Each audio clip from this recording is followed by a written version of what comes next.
بسم الله الرحمن الرحيم. لا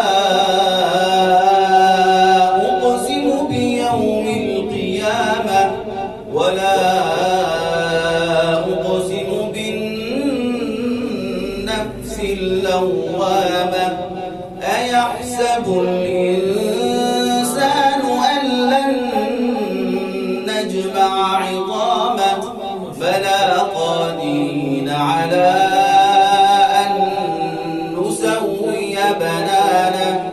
بل يريد الإنسان ليفجر أمامه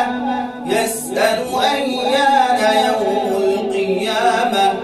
فإذا برق البصر وخسف القمر وجمع الشمس والقمر يقول الإنسان يومئذ أين المفر كلا لا وزر إلى ربك يومئذ المستقر ينبأ الإنسان يومئذ بما قدم وأخر بل الإنسان على نفسه بصيرة ولو ألقى معاذيره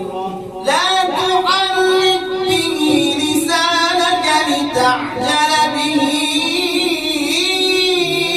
إن علينا جمعه وقرآنه فإذا قرأناه فاتبع قرآنه ثم إن علينا بيانه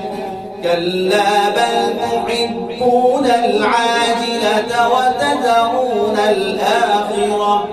وجوه يومئذ ناظرة إلى ربها ناظرة ووجوه يومئذ باسرة تظن أن يفعل بها فاقرة كلا إذا بلغت التراقي وقيل من راق وظن أنه الفراق والتفت الساق بالساق إلى ربك يومئذ المساق فلا صدق ولا صلى ولكن كذب وتولى ثم ذهب إلى أهله يتمطى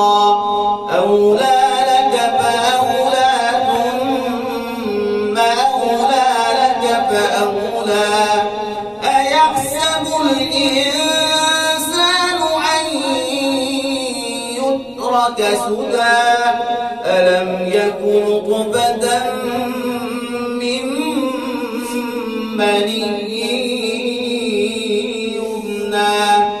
ثم كان علقة فخلق فسوى فجعل منه الزوجين الذكر والأنثى أليس ذلك بقادر على